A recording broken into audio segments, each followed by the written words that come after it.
Hello बच्चों, आप लोग अच्छे हैं। मेहनत करते रहिए। ओके। मेहनत का कोई दूसरा सब्स्टिट्यूशन नहीं है। मेहनत से ही रिजल्ट होती है। और पुराना जितना भी चैप्टर है पढ़ रखे हैं आप, उसको रिवाइज करते रहना है। जैसे सॉल्यूशन वगैरह का कॉन्सेप्ट में भी सबसे पहले करा भूल गए होंगे, तो उसको रिवीजन करना है। हम लोग सरफेस केमिस्ट्री रीड कर रहे हैं।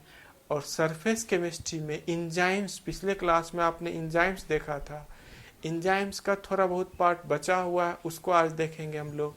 कुछ इंजाइम्स का मैंने लिस्ट लिख रखा है, उसका सोर्स, कहाँ वो इंजाइम्स पाया जाता है और उसका क्या फंक्शन है, वो मैं देखिए पहले आपको बताने जा रहा हूँ। सबसे पहले इन्वर्टेज। देखिए ये इंजाइम्स है, ये सारे क्या है, ये सारे इंजाइम्स है। इसका सोर्स मतलब ये इंजाइम्स कहाँ पाया जाता है, और इंजाइमेटिक रिएक्शन, इस इंजाइम्स का क्या फंक्शन है। इन्वर्टेज, इन्वर्टेज इंजाइम्स कहाँ पाया जाता है, ईस्ट में। ओके।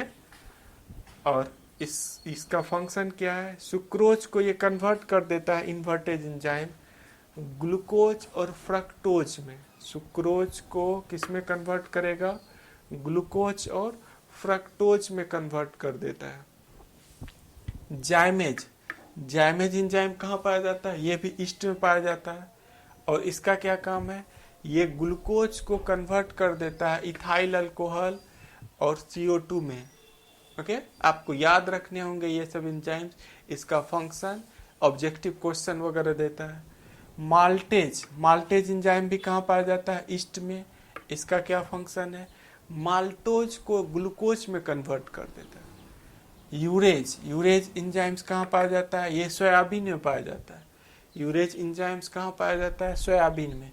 ये यूरिया को कन्वर्ट कर देता है अमोनिया और CO2 में।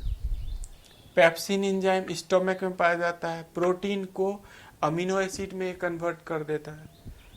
डायस्टेज इंजाइम माल्ट में पाया जाता है, ये स्टार्च को माल्टोज में कन्वर्ट कर देता है। ये माल्ट क्या होता है, देखिए माल्ट, गन्ने से जब हम लोग गुड़ वगैरह तैयार करते हैं तो उसमें बीच का एक स्टेप है माल्ट। ओके। वो गाढ़े कलर का होता है, बीच में पहले माल्ट बनता है और फिर उससे गुड़ तैयार होता है। तो माल्ट एक बीच का, गन्ने से गुड़ तैयार करने में एक बीच का स्टेप माल्ट होता है। ओके। आप इन सारे इंजाइम्स को कॉपी कर लीजिए और आपको याद करना पड़ेगा इसका लिस्ट आपको, तभी आपको ज़्यादातर मेडिकल के नीट के एग्जाम में एक क्वेश्चन यहाँ से रहता है। ओके। नीट के एग्जाम में देता है। आप इन सब को याद कर लीजिए, कॉपी कर लीजिए पहले।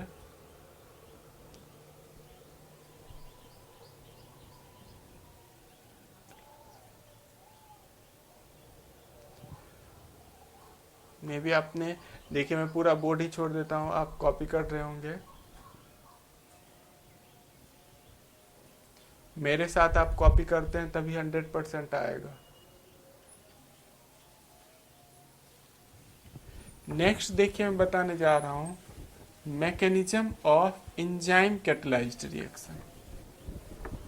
मैकेनिज्म ऑफ, कैसे इंजाइम्स एक्शन करता है, इंजाइम कैटलाइज्ड रिएक्शन का मैकेनिज्म बताने जा रहा हूं। Mechanism of enzymes catalysis. Enzyme catalysis का मैकेनिज्म मैं बताने जा रहा हूँ। ये 2 स्टेप में होता है। फर्स्ट स्टेप है बाइंडिंग ऑफ इंजाइम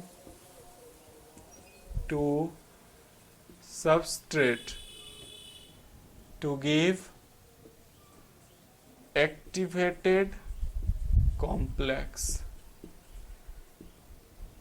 इंजाइम अभिकारक से जुड़कर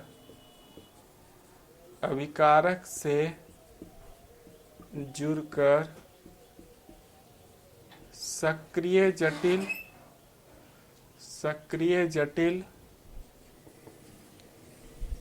बनाता है। क्या बनाता है, इंजाइम S एस ये सबस्ट्रेट को बता रहा है, सबस्ट्रेट और रिएक्टेंट एक ही होता है, सबस्ट्रेट को बता रहा है। इंजाइम सबस्ट्रेट के साथ जुड़कर क्या बनाएगा, पहले ये एक्टिवेटेड कॉम्प्लेक्स बनाएगा। ये क्या बना रहा है, एक्टिवेटेड कॉम्प्लेक्स, सक्रियण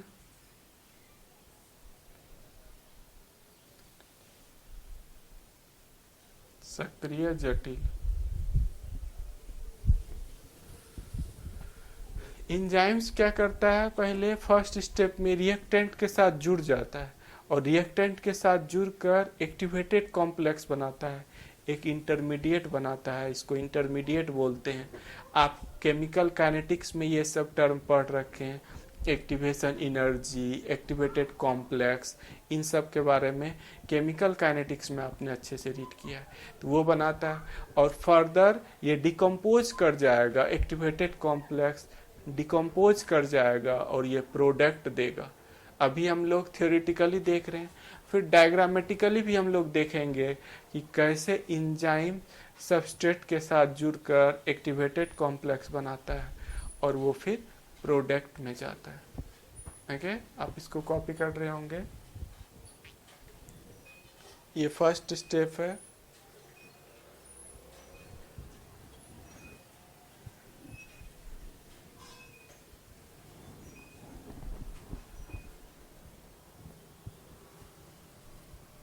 अब देखिए सेकेंड स्टेप में लिखने जा रहा हूं। फर्स्ट स्टेप आपने कॉपी किया होगा। सेकेंड स्टेप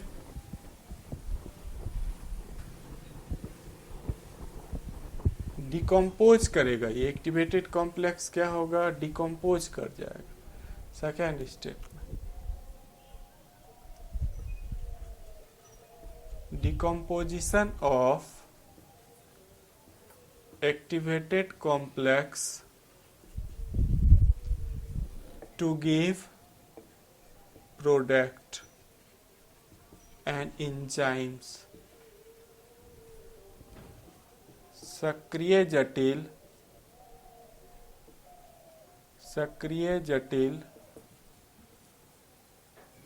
विघटित होकर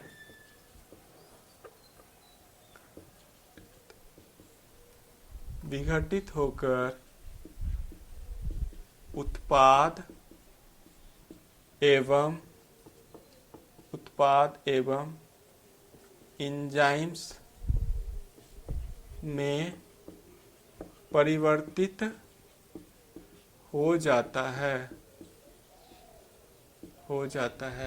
आपने देखा था एक्टिवेटेड कॉम्प्लेक्स ये बना, ये टूट जाएगा P प्लस इंजाइम, ये आपका प्रोडक्ट है। और E किसको बता रहा है, E इंजाइम्स को बता रहा है। मीन्स जितना भी इंजाइमेटिक रिएक्शंस होता है जहां इंजाइम्स यूज होता है, पहले वो रिएक्टेंट के साथ जुड़कर क्या बनाता है, एक्टिवेटेड कॉम्प्लेक्स बनाता है।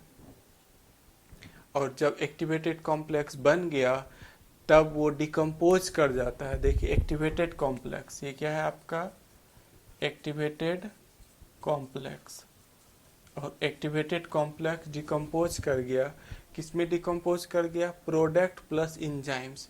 एक्टिवेटेड कॉम्प्लेक्स टूट जाता है, फर्स्ट स्टेप में जुड़ेगा, रिएक्टेंट के साथ इंजाइम्स जुड़ेगा, याद रखना बहुत आसान है, एक्टिवेटेड कॉम्प्लेक्स बनाया। और सेकेंड स्टेप में एक्टिवेटेड कॉम्प्लेक्स टूट जाता है, एक्टिवेटेड कॉम्प्लेक्स टूट कर प्रोडक्ट और इंजाइम्स दे देगा। इसी को देखिए, ये जो दो स्टेप है इसी को मैं डायग्राम से बताने जा रहा हूँ, डायग्रामेटिकली। बायो जो बच्चे पढ़ते हैं, बायो वाले बच्चे को भी इंजाइम्स का फंक्शन, इंजाइम्स का मैकेनिज्म, ये सब उनको भी पढ़ना रहता है। और बायोमोलिक्यूल्स में भी पढ़ना है आपको।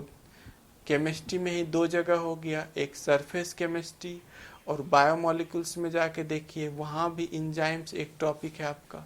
तो वहाँ मैं नहीं कराता हूँ, सरफेस केमिस्ट्री वाला ही जो टॉपिक है उसी से काम हो जाता है। ओके, मे बी आप कॉपी किए होंगे।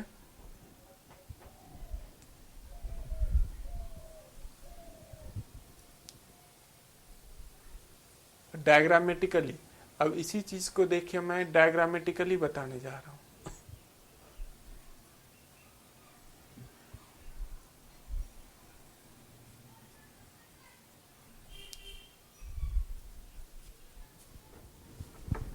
इसी चीज को डायग्रामेटिकली बताने जा रहा हूँ।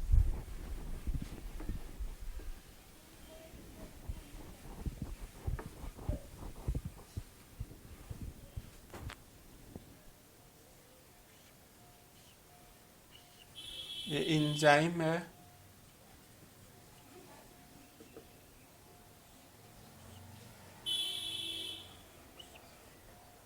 ये आपका रिएक्टेंट मॉलिक्यूल्स है। फर्स्ट स्टेप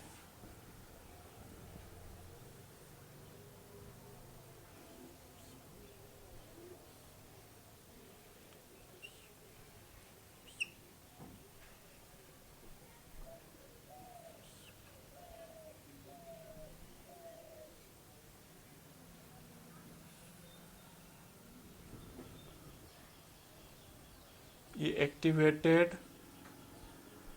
कॉम्प्लेक्स बना लिया।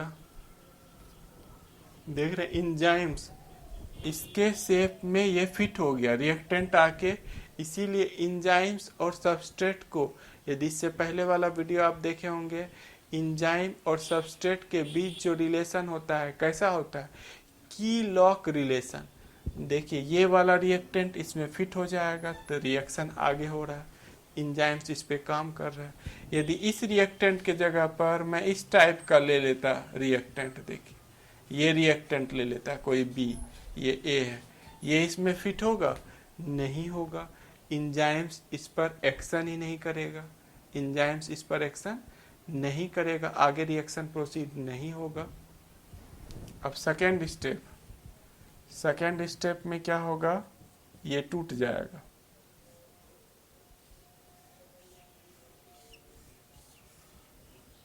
सेकेंड स्टेप में ये एक्टिवेटेड कॉम्प्लेक्स है, एक्टिवेटेड कॉम्प्लेक्स ये टूट जाएगा। ये देखिए प्रोडक्ट दे दिया और इंजाइम्स अलग हो जाएगा। ये प्रोडक्ट बन गया प्लस इंजाइम्स अलग हो जाएगा।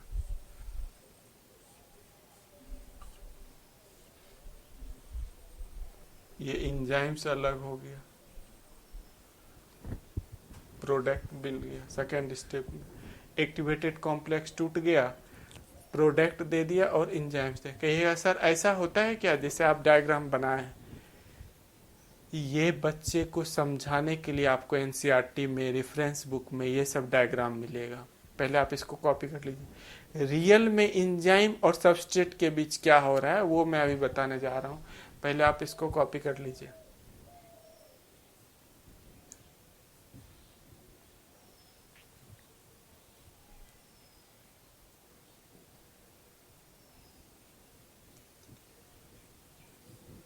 देखिए ये डायग्रामेटिकली है। रियल में क्या हो रहा है, इंजाइम्स बायोमोलिक्यूल्स है, उसका साइज बहुत बड़ा होता है, मैक्रोमोलिक्यूल है, बहुत बड़ा साइज होता है। तो उसमें कुछ फंक्शनल ग्रुप होते हैं जो एक्टिव फंक्शनल ग्रुप होता है। इंजाइम्स में कुछ एक्टिव, जैसे इंजाइम्स का ये पार्ट एक्टिव साइट है, उसी तरह रिएक्टेंट का ये एक्टिव साइट है। ये सब जो की लॉक रिलेशन वगैरह दिखा रहे हैं, इसका क्या मतलब है, इंजाइम्स का कुछ पार्ट एक्टिव होता है। फंक्शनल ग्रुप मीन्स इंजाइम्स में कुछ फंक्शनल ग्रुप एक्टिव होता है। अब रिएक्टेंट में वो फंक्शनल ग्रुप है जो दोनों के साथ आपस में जाके रिएक्ट कर जाए। मीन्स इंजाइम का फंक्शनल ग्रुप और रिएक्टेंट का फंक्शनल ग्रुप दोनों डिफरेंट है, दोनों आपस में रिएक्ट करेगा। एक्टिव साइट है इंजाइम्स का, ओके, और रिएक्ट करके तब आगे रिएक्शन प्रोसीड करेगा। मीन्स ये वाला जो साइट आप देख रहे हैं, ये वाला जो साइट देख रहे हैं, ये एक्टिव साइट है, ये इंजाइम्स का एक्टिव साइट है और ये रिएक्टेंट का एक्टिव साइट है। ऐसा कुछ नहीं होता है ऐसे जो हमने डायग्राम वगैरह दिखा रखा है। ये इसके एक्टिव साइट को ऐसे दिखाया गया है, ये इसका एक्टिव साइट है, दोनों कंबाइंड होकर दोनों कंबाइंड होकर एक्टिवेटेड कॉम्प्लेक्स बनाता है, ओके। और तब आगे रिएक्शन प्रोसीड होता है। आप यदि इस चैनल पर नए हैं तो आप भी हमसे जुड़ सकते हैं। कैसे जुड़ना है पता है, आप लोग स्मार्ट स्टूडेंट्स हैं। चैनल को सब्सक्राइब करना है और बेल आइकन को दबा के ऑल नोटिफिकेशन को दबाना है, ताकि जो भी वीडियो अपलोड करेंगे सब आप तक आते रहेगा। ओके। अदरवाइज बच्चे व्हाट्सएप पे पूछते रहते हैं, सर आप पढ़ा रहे हैं कि अभी छोड़ दिए हैं, नहीं पढ़ा रहे हैं, सर वीडियो नहीं आ रहा है। तो वो उसने क्या किया होगा, केवल सब्सक्राइब कर लिया होगा और बेल आइकन को नहीं दबाया होगा। ऑल नोटिफिकेशन को जब तक आप नहीं दबाएंगे आपके मोबाइल में मैसेज नहीं आएगा कि सर आज कौन सा लेक्चर अपलोड किए। Okay, thank you watching this video. Okay बच्चों।